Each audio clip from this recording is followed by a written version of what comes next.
Mheshimiwa Rais wetu Samia Suluhu Hassan siku chache zilizopita alitangazwa kuchukua nishani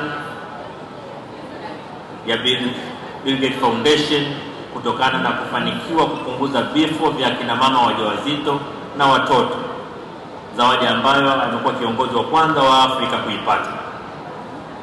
Ikiwa ni siku chache tu zimepita toka tukio hili litokee, ni dhahiri kwamba shughuli yetu ya leo ni sehemu ambayo inaashiria kumuunga mkono rais wetu Samia Suluhu Hassan kwa kazi kubwa ambayo amefanya kwa taifa hili kiasi cha dunia kutambua mchango wake kwetu. Na tulipomwambia kuhusu tukio la leo, Mheshimiwa Rais ameelekeza Chama cha Mapinduzi kichangie shilingi milioni 50 kwa shughuli ya leo.